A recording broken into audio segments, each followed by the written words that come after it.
નમસ્કાર મિત્રો, D farmer ચેનલમાં તમારું સ્વાગત છે। દેશ, દુનિયા અને ગુજરાતના તાજા, મોટા અને સૌથી મહત્વપૂર્ણ સમાચાર જાણીએ તે પહેલા ચેનલમાં નવા હોય તો ચેનલને જરૂરથી સબસ્ક્રાઇબ કરી અને વિડીયોને લાઇક કરી દેજો। ભારત 24 થી 36 કલાકમાં પાકિસ્તાન પર કરશે હુમલો, પૂરા પાકિસ્તાન બંધ। આરબીઆઈ દ્વારા મહત્વનો આદેશ, 2024 સુધીમાં 90% 500 રૂપિયાની નોટોનો નિર્ભયતા ઘટાડવામાં આવશે। સામાન્ય લોકોને મોટો ઝટકો, અમૂલ ડેરીએ દૂધના ભાવમાં કર્યો 1 રૂપિયાનો વધારો। પહેલગામનો બદલો લેવાની યોજના, પાકિસ્તાનનો કટ્ટર દુશ્મન અફઘાનિસ્તાન ભારતની મદદે આવશે। એલઓસી પર ભારતીય સેનાના કડક જવાબ વચ્ચે પાકિસ્તાની સૈનિકો ચોકી છોડીને ભાગ્યા। વેરહાઉસ સહાય યોજના 2025 હેઠળ ખેડૂતોને 75,000 રૂપિયાની સહાય મળશે।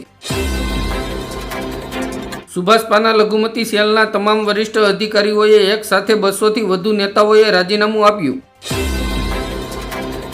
કોંગ્રેસ જાતિ આધારિત વસ્તી ગણતરી પર કેન્દ્ર સરકારને સમર્થન કરશે। લોરેન્સ બિશ્નોઈએ પાકિસ્તાનને આપી ધમકી, કહ્યું પહેલગામ હુમલાનો બદલો લઈશું। પહેલગામ હુમલા પર પીએમ મોદીએ સેનાને આપી ખુલ્લી છૂટ, કહ્યું કાર્યવાહીનો સમય અને લક્ષ્ય નક્કી કરો। ફારૂક અબ્દુલ્લાનો પાકિસ્તાનને કરારો જવાબ, પરમાણુ ધમકીઓથી ભારત ડરતું નથી। પાકિસ્તાનની એરસ્પેસ બંધ થવાથી ભારતને દર મહિને લાગશે 370 કરોડનો ઝટકો। પહેલગામ હુમલાનો બદલો લેવા ભારત તૈયાર, પાકિસ્તાનમાં ફફડાટ, પીઓકેમાં જતી તમામ ફ્લાઇટ રદ। હવામાન વિભાગની આગાહી, ભર ઉનાળે વીજળીના કડાકા ભડાકા સાથે થશે વરસાદ। ઓમર અબ્દુલ્લા સરકારનો મોટો નિર્ણય, જમ્મુ કાશ્મીરમાં 48 પ્રવાસી સ્થળો બંધ કર્યા। એલઆઈસી હાઉસિંગ ફાઇનાન્સની હોમ લોન સસ્તી, નવા અને જૂના ગ્રાહકોની EMI ઘટશે। અટારી બોર્ડર બંધ થતાં અફઘાનથી ભારત આવતા ડ્રાયફ્રૂટના 300 ટ્રક ફસાયા। કેનેડાની ચૂંટણીમાં ખાલિસ્તાની સમર્થકોને મોટો ઝટકો, જગમીત સિંહની મોટી હાર। રાજ્યના ઇતિહાસમાં સૌથી મોટું ડિમોલેશન, અમદાવાદમાં બાંગ્લાદેશી ઘૂસણખોરોની વસ્તી ધ્વસ્ત।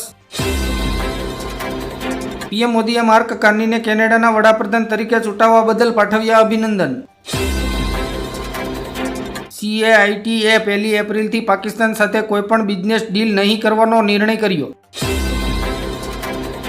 અમેરિકા પર ફરી ભયંકર તોફાન અને વાવાઝોડાનો ખતરો, હવામાન વિભાગે જારી કરી ચેતવણી।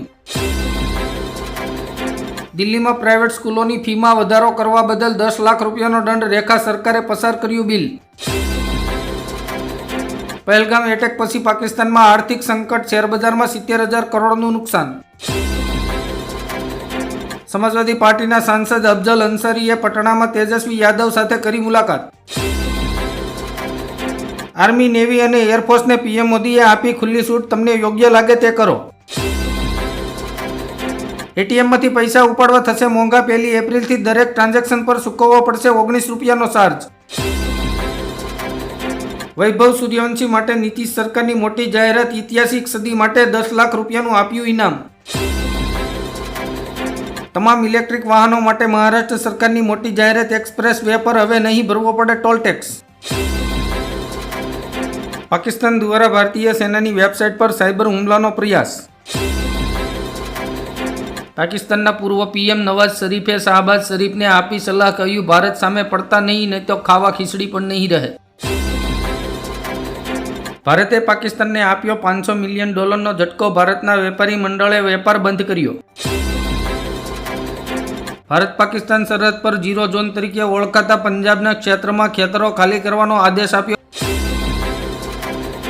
ખાલિસ્તાની આતંકવાદી પન્નુની ખુલ્લી ધમકી, અમે 2 કરોડ શીખો પાકિસ્તાન સાથે પર્વતની જેમ ઊભા છીએ। યુદ્ધના ઓસાયા વચ્ચે તુર્કી પાકિસ્તાનની મદદે શસ્ત્રો ભરેલા 7 વિમાનો મોકલ્યા। હવામાન વિભાગની આગાહી, એપ્રિલના અંતમાં અંગ દજાડતી ગરમી અને મેની શરૂઆતમાં વરસાદની શક્યતા। પ્રશાંત કિશોરે બિહાર સરકાર વિરુદ્ધ અભિયાન શરૂ કર્યું, નીતિશ કુમારના ગામથી શરૂ થશે। ભાજપના સાંસદ નિશિકાંત દુબેએ કહ્યું, 2025 પછી પાકિસ્તાન પૃથ્વી પરથી ભૂંસી નાખવામાં આવશે। ભારતથી ડરી ગયેલા પાકિસ્તાનના 600 સૈનિકોએ એક સાથે આપી દીધા રાજીનામા। પહેલગામ હુમલા બાદ સરકારનો મોટો નિર્ણય, પાકિસ્તાનીઓ હવે ચારધામ યાત્રા કરી શકશે નહીં. બાંગ્લાદેશી ઘૂસણખોરોને વીણી વીણીને દેશ નિકાલા કરવા ગુજરાત પોલીસે ઓપરેશન હાથ ધર્યું. પહેલગામ હુમલા બાદ ભારત અને ફ્રાન્સ વચ્ચે અત્યાધુનિક રફેલ એમ વિમાનની ડીલ પર થયા હસ્તાક્ષર. પહેલગામ હુમલાના પીડિતોને ન્યાય મળશે, મન કી બાતમાં બોલ્યા પીએમ મોદી. પહેલગામ હુમલા પર બોલ્યા સ્વામી વિજ્ઞાનંદ, સર્જિકલ સ્ટ્રાઇકથી કામ નહીં ચાલે તો પાકિસ્તાનના 5 ટુકડા કરવા પડશે. ગોંડલમાં પાટીદાર નેતા અલ્પેશ કથિરિયાની કાર પર હુમલો, ગણેશ ગોંડલના સમર્થકોએ મચાવ્યો હોબાળો. મુઝફ્ફરાબાદમાં અચાનક આવ્યું પૂર, કટોકટી જાહેર, પાકિસ્તાને ભારત પર લગાવ્યા ગંભીર આરોપ. પહેલગામ હુમલા બાદ એલઓસીમાં ગોળીબાર, ભારતીય સેનાએ આપ્યો જડબાતોડ જવાબ. આતંકવાદી સમર્થકોને સજા આપવા તમામ દેશો આવ્યા ભારતના સહયોગમાં. સિંધુ જળ સંધિ સ્થગિત કરતા પાકિસ્તાનના મંત્રી હનીફ અબ્બાસીએ ભારતને પરમાણુ હુમલો કરવાની ખુલ્લી ધમકી આપી. પહેલગામ એટેક બાદ જળ અને જમીન પર ઘેરાયું પાકિસ્તાન. ભારતની કાર્યવાહીથી પાકિસ્તાનમાં અડકમ, પીઓકેમાં કટોકટીના આદેશો લાગુ, સેના એલર્ટ મોડમાં. ગુજરાતમાં 1534 બાંગ્લાદેશીઓ ગેરકાયદેસર રહેતા હોવાનો પર્દાફાશ. હવામાન વિભાગની મોટી આગાહી, આગામી 7 દિવસ દેશભરમાં ભારે તોફાન સાથે મેઘરાજા ધડબડાટી બોલાવશે. ગરમીનો રેકોર્ડ તૂટશે, ગુજરાતમાં 44 ડિગ્રી સુધી તાપમાન પહોંચવાની શક્યતા. પહેલગામ આતંકવાદી હુમલા બાદ પ્રવાસન વ્યવસાયને મોટો ફટકો, 90% હોટલો બુકિંગ રદ. પહેલગામ હુમલા અંગે લોકો હજુ પણ ગુસ્સે, વિરોધમાં 900 બજારો બંધ. ભારતીય નૌકાદળ સક્રિય, અરબી સમુદ્રમાં તૈનાત યુદ્ધ જહાજોમાંથી અનેક એન્ટીશિપ મિસાઇલોનું પરીક્ષણ. આતંકવાદીઓની સામે સુરક્ષા દળોની કાર્યવાહી તેજ, 48 કલાકમાં 8 આતંકવાદીઓના ઘર કરી નાખ્યા ધ્વસ્ત. જમ્મુ કાશ્મીરમાં કડક સુરક્ષા વચ્ચે આતંકવાદીઓએ ઘરમાં ઘૂસીને કર્યો ગોળીબાર, 1નું મોત.